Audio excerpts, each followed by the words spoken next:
was the black and white one. You called us heroes. Yeah. Yeah. I just call, 100 hospitals, including these local ones, have launched a social media public awareness campaign. No, I did see that. Thank you.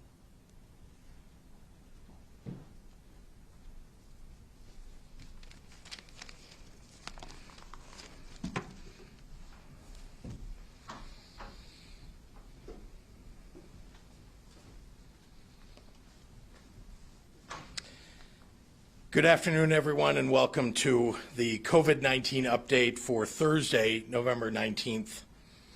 Dr. Ezike and I are joined today by Dr. Kamal Singh, an infectious disease specialist with North Shore University Health System, who has worked hands-on to care for hospitalized COVID patients since the beginning of this pandemic.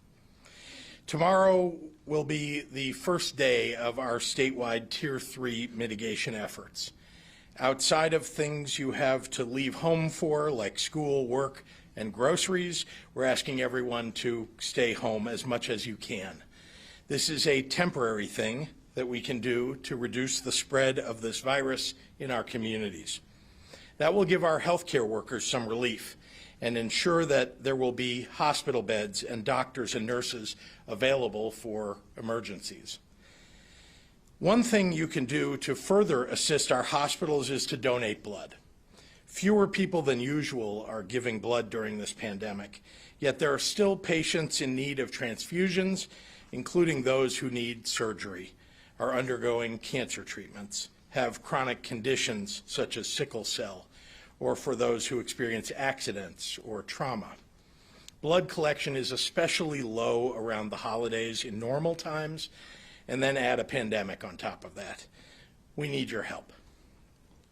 As you all already know, here in Illinois, the state has provided contact tracing grants to the 97 local public health departments, where they are in charge of their counties and cities' contact tracing efforts for COVID-19. The advantage of this localized approach is that it allows neighbors to reach out to neighbors, offering localized services and answers for those who are isolating in their communities. In that same spirit, we'll be bringing on a network of pandemic health navigators, community-based organizations tasked with connecting those who are infected or exposed to COVID with critical services and resources such as meals, medicine, mobility assistance, mental health resources, supports that are especially vital during isolation and quarantine. These navigators will be especially important for our most vulnerable populations. Among other things, these organizations will do everything from assisting with public benefits applications to supporting health literacy, from combating COVID rumors and myths to promoting everyday preventive actions. Whatever it takes to reduce the disparity in outcomes shouldered by marginalized communities in this pandemic. I'm proud to announce today that we're sending $60 million in funding out the door to our 2 regional coordinator organizations. They, in turn, will award grants to community-based groups who do this work on the ground. These grants will cover the entire state except Cook County and Chicago, both of which directly receive funds from the federal government to manage local programs of their own. OSF Healthcare System, already a great partner to the state in our COVID-19 telehealth program, will coordinate this work in our Restore Illinois Region 1.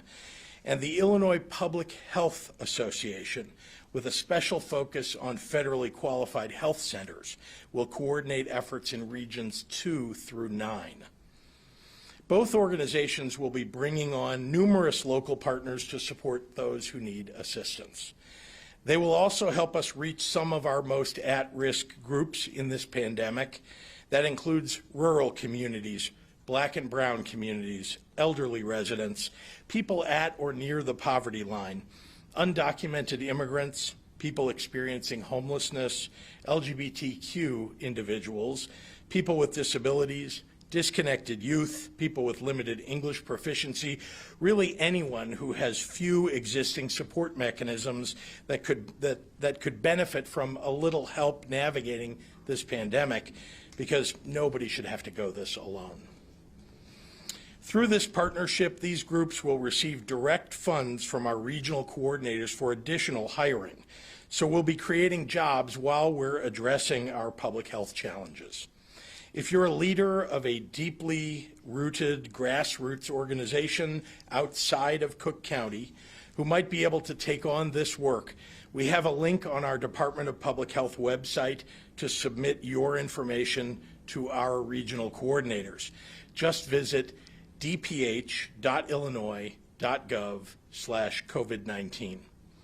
And you'll find on that website the Regional Health Navigator Interest Form under the Contact Tracing subheading. These groups will be part of our Illinois Contact Tracing Collaborative, so they can also assist our local health departments with their contact tracing workload in times of surge. We continue to see concerning trends statewide in our hospitalization data, but in the most recent 2 or 3 days, we've seen a hint of leveling in new cases and positivity rates in most of our regions. It's too early at this point to determine if this stabilizing of the average is a meaningful trend or an anomaly, but we're glad to at least have a pause in our upward movement. That doesn't mean, of course, that our work to slow the spread is any less important. These numbers are still extraordinarily high, and today's new cases won't show up in our hospitalization data, which are still trending poorly, for a number of days, maybe even a week or more. Let's take these next few weeks, and really commit to making a change for our healthcare workers, for our neighbors, for ourselves, and for our families. And while we know it's in part all of these concerns that are driving an interest in testing, I'm proud that here in Illinois we prepared our testing infrastructure for a surge and are seeing the results of that work now, with our testing reaching record heights. Illinois is now averaging a 6-digit 7-day testing average, now above 101,000 tests on average per day. This comes as today we report our second highest single day of testing ever at 113,447. Remember, you can't test your way to safety in a pandemic, but we're doing everything in our power to expand testing availability to make sure that it's there for you and your family when you need it, so you can get the answers that you and your family need and do what it takes to keep others safe too. You can find the nearest site for testing at dph.illinois.gov/testing. Thank you, and I'd like to turn it over to Dr. Ngozi Ezike.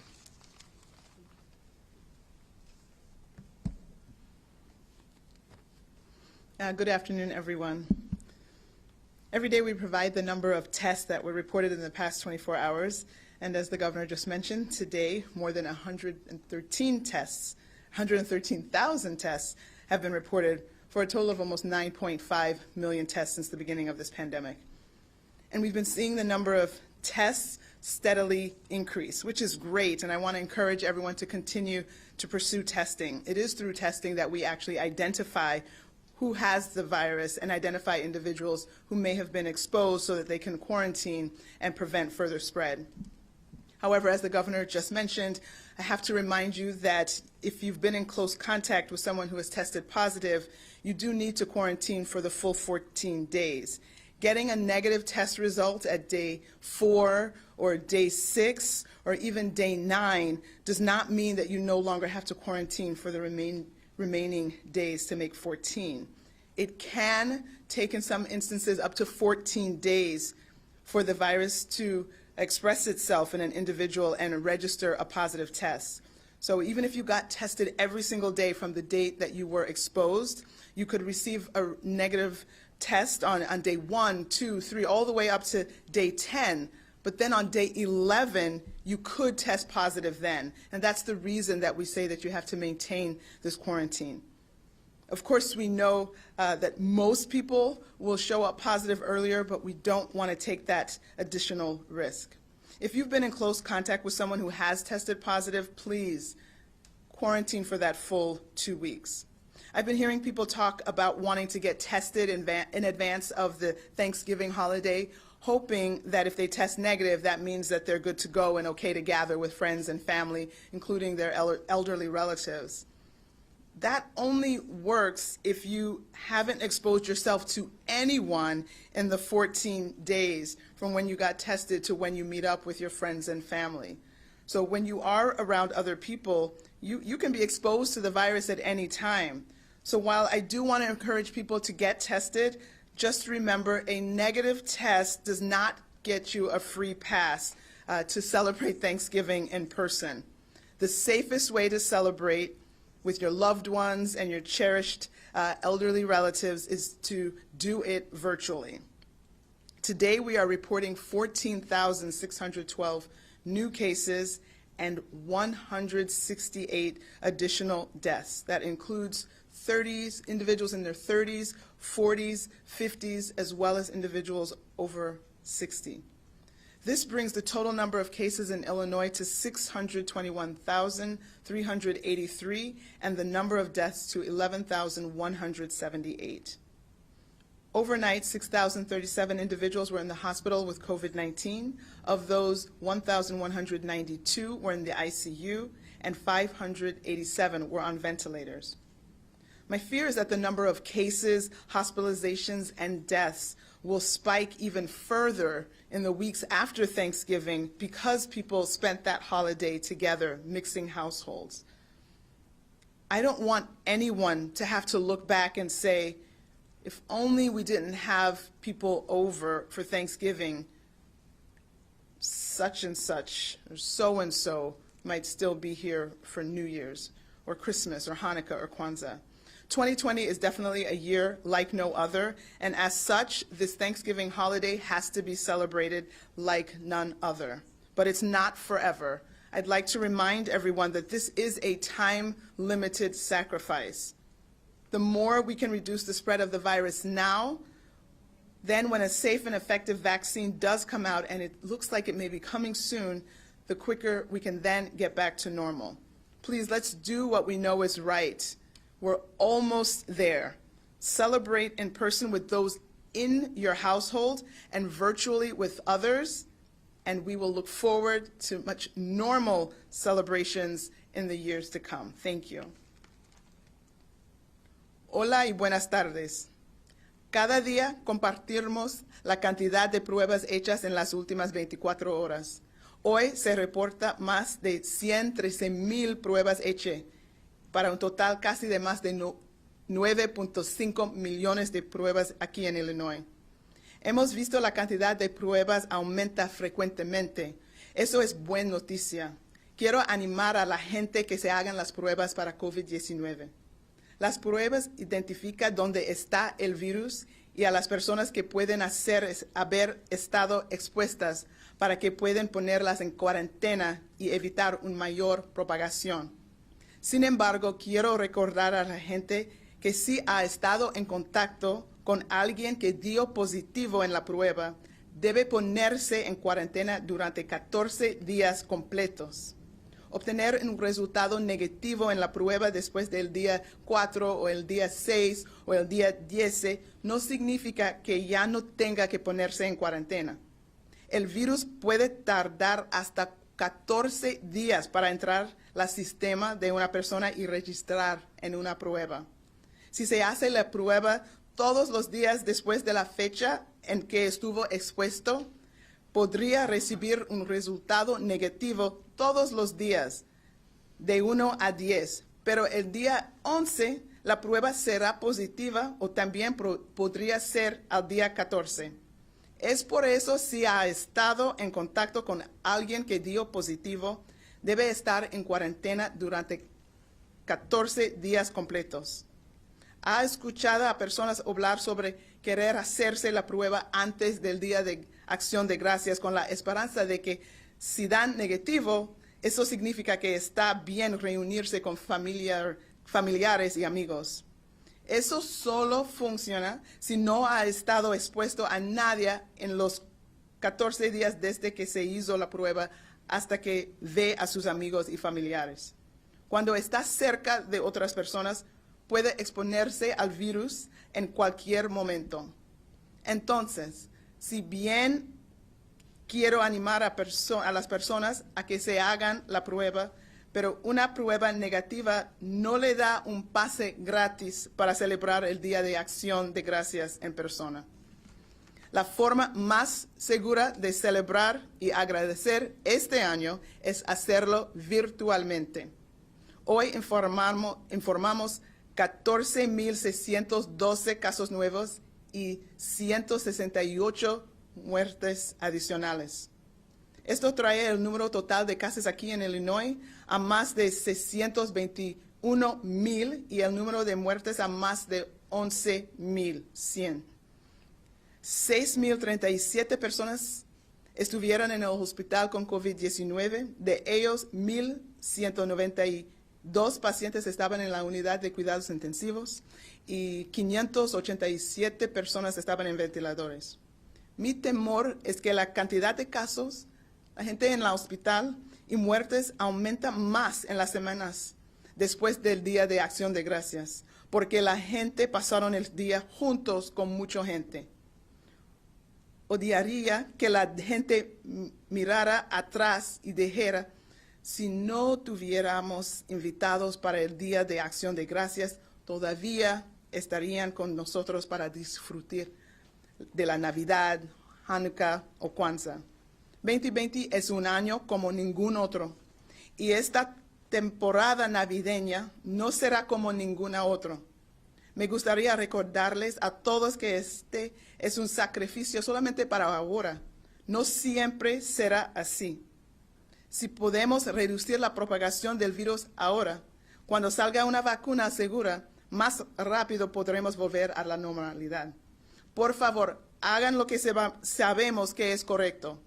Celebre en persona con las personas de su casa y virtualmente con otras familiares. Muchísimas gracias para su apoyo. And with that, I will turn the podium over to Dr. Singh.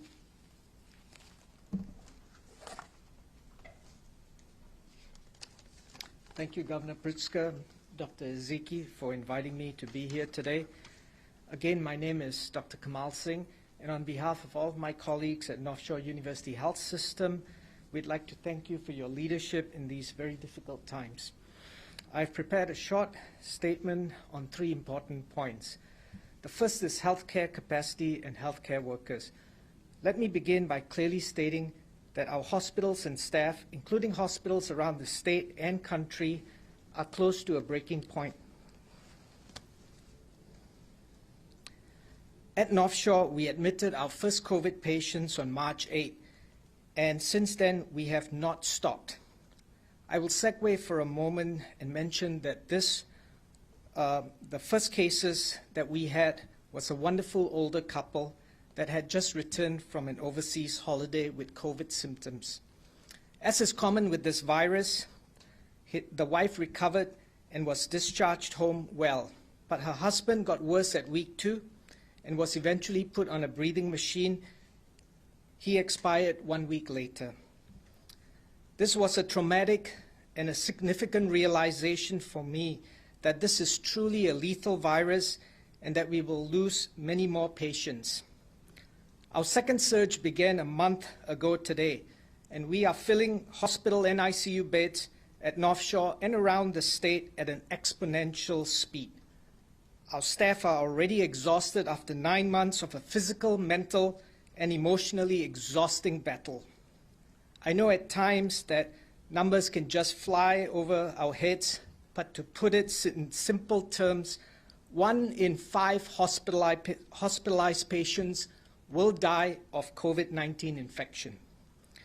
We are accumulating new infections at the rate of more than 1 per second, and every minute a fellow American dies of the virus. It reminds me of growing up during the Vietnam War.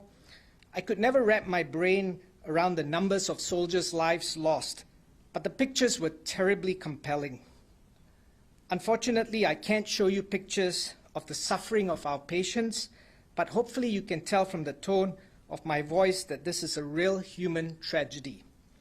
Our staff have been doing an amazing job to care for each and every patient, but it hasn't been easy to witness so much illness, and this has truly been, for us, a 21st century mass casualty event. Secondly, I want to stress we can defeat this virus and flatten the curve. This is the second worldwide SARS coronavirus outbreak that I have been involved in, and I can tell you that we can beat this virus. In 2003, we defeated the first SARS coronavirus in 6 months with nothing more than very aggressive public health measures. Many countries like Australia, New Zealand, Singapore, Hong Kong have demonstrated you can control the spread of this COVID virus with strict social distancing, mandatory mask use, testing and isolation of infected patients, contact tracing, and quarantine of exposed individuals. We need everyone to understand that this battle will be won outside the hospital, not in it. Once you're in the hospital, the cat is out of the bag. We have to take the fight out in the community, because the only way we can beat this virus is to stop transmission out there and prevent our friends and family members becoming sick and then needing hospitalization. This in turn will also reduce the stress on our healthcare systems and our staff. Our message to you is, we stay in the hospital for you and we need you to stay home for us. Finally, I'd like to say something about mitigation, including both private and public behavior measures. I think I speak for my fellow healthcare workers and our public health experts that the new Tier 3 mitigation measures that the Governor has announced are absolutely needed. But the Governor can only help modify our public behavior by limiting customer capacity in stores, gyms, closing indoor dining, and recommending work from home. These are common sense measures, and they work, because we were able to bring down our positivity rate to 2% after the first wave. But we will also need to change our private behavior, because a lot of transmissions are occurring at birthday parties, weddings, and family gatherings. This is especially important as we approach Thanksgiving, and it's critical that we make our bubble smaller and only celebrate with our immediate household members. Instead of focusing on inconveniences, let's focus on bringing down our case positivity rate to very low single digits. Because once we get to that goal, we can again safely open up businesses and return to a more normal life. That's the way I would view these restrictions. So let me reiterate, there is no such thing as a casual gathering. Each one has consequences. Thank you again. Let me now turn it back to Governor Pritzker. Thank you very much. Thanks, Dr. Singh. And before I take questions,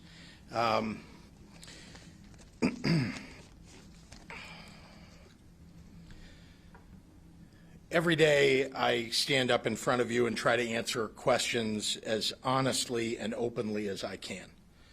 Some people might not agree with my answers, but I think it's important that when you have been elected to a position of public trust, that you work every day to earn that trust. I know this is true for many people, but the last 8 months have been some of the hardest that I have ever faced. Every morning now, I wake up and I know that what awaits me are mostly terrible choices that come with horrible costs. And I know that every day at 2:30, I'm going to stand in front of you and answer for those choices. That is the job of an elected leader. When I took office almost 2 years ago, I knew that I needed to do at least one thing: end the massive dysfunction of the Rauner years. If that meant working with people that I disagree with, Democrats or Republicans, then I was willing to do that. And I have done that. When it comes to the law, I don't have any ability to predict how this investigation by the U.S. Attorney into Speaker Madigan's actions is going to conclude, and I would not even try. I firmly believe that anyone accused of a crime and those who face accusations of wrongdoing are innocent until proven guilty. But that's not our standard for holding higher office. Instead, here's what we all know. The pay-to-play quid pro quo situation outlined in these indictments released last night are unspeakably wrong. Anyone who concludes otherwise is insulting the public. If Speaker Madigan wants to continue in a position of enormous public trust with such a serious ethical cloud hanging over his head, then he has to, at the very least, be willing to stand in front of the press and the people and answer every last question to their satisfaction. Written statements and dodged investigatory hearings are not going to cut it. If the Speaker cannot commit to that level of transparency, then the time has come for him to resign as Speaker. We are at an incredibly difficult moment in our state. We are all overwhelmed with decisions of life and death and economic distress. The people of Illinois do not deserve a political circus on top of that. I've maintained from the beginning that legislators have a right to make their own decisions about who leads them, and I continue to feel that way. These legislators alone hold the unique power to elect the Illinois Speaker, and I trust that they will think long and hard about the duties that they owe to the people that we all work for. Thank you, and I'll be happy to take questions. Governor, are you calling any lawmakers, and are you doing anything to convince them not to vote for the Speaker? Look, the legislators themselves know that what they need to consider. They're the ones who ultimately are going to decide whether the Speaker is going to continue. But you, as the highest-ranking Democrat in the state, certainly have influence, sir. Look, I speak with members of the legislature all the time. I have not spoken with members of the legislature since last night. And I'll say it again, you know, if Speaker Madigan wants to continue in his position of enormous public trust, then he has to answer questions for the public, for the press, to their satisfaction until every last question is answered. And if the Speaker can't commit to that, he ought to resign. Eric. I was going to say, so Dr. Singh said, this number that sort of just jumped out at me, 1 in 5 people hospitalized may die of COVID infection.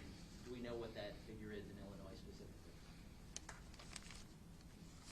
We can get that for you. Is that a nationwide figure, Dr. Singh? Yeah. We'll get you the number for Illinois. Governor, you kind of painted a picture that, oh, well, at the beginning, that we're seeing this bit of a change here, but it may be an anomaly. But what do you have to say about the dire situation? By our calculations, hospitalizations nearly have doubled since the beginning of the month. So that seems like maybe not, you know, that's a dire situation. It is. I don't mean to suggest that we don't have enormous challenges ahead, but following on, Eric yesterday had mentioned, and it's true, that we had a few days of a moderated, I say moderated, it really was just a flat number of infections that were being reported. Today it went up, although the number of tests went up also significantly. And so I continue to watch it on a day-to-day basis, but there is no celebrating here. We have a lot of work to do. These numbers don't come down in 1 day or 2 days after you put mitigations in place. So we want to watch those mitigations over at least 1 incubation period, which is 2 weeks, and really we're going to be watching them over 2 incubation periods, because then you really, hopefully, will see the numbers going the right direction. And if not, you know, we'll have to take further measures. What would you like to say about hospitalizations since they've nearly doubled since November 1st? This is a horrible situation. I mean, we all have the ability to bring those hospitalization numbers down going forward to protect our hospital workers. One of the reasons that Dr. Singh is here is to represent them and plead with the public that we need people's help to protect these heroic healthcare workers. We all remember seeing the videos from last spring, some even now. I think you may have seen the one of the nurse from South Dakota who was talking about how sad it was, what was going on in the hospitals now. We've all seen that hospitals are getting jam-packed sometimes. They did last spring. They're getting there now, particularly the smaller hospitals in rural areas. And so we're just, we're trying to communicate to people that we've got to bring the infection number down so that we can bring the hospitalization number down.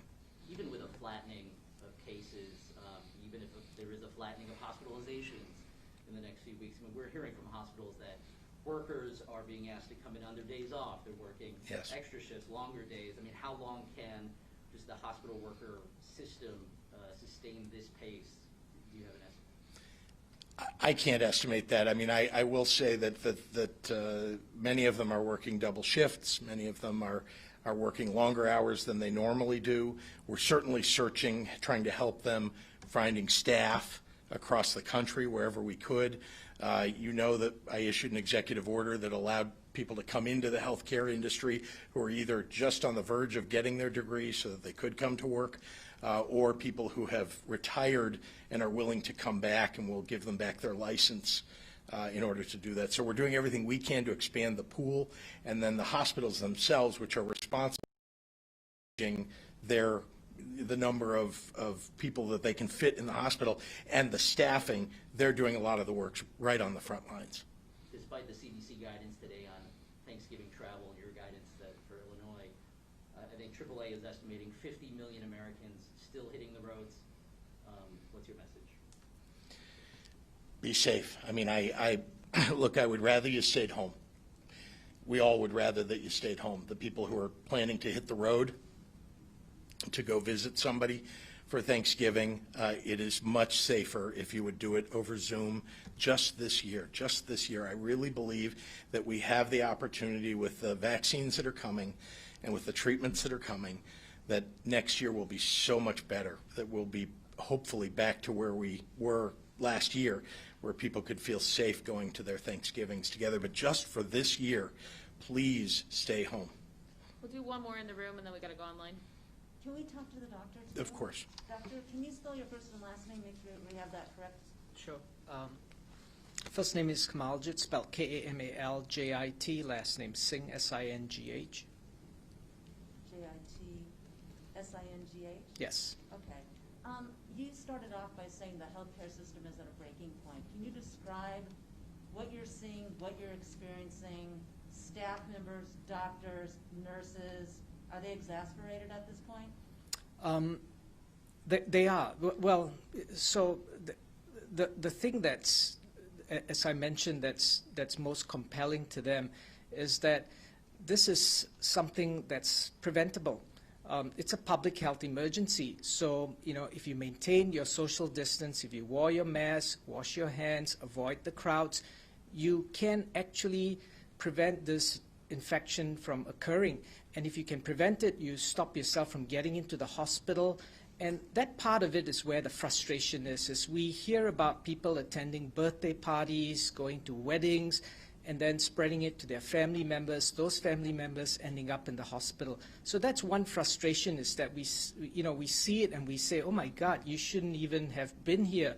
This is a tragedy. Now, a lot of those are circumstances beyond their control, because the aunt goes to a wedding and comes over to visit you, and you get infected, you end up in the hospital. So that's the one tragedy of this.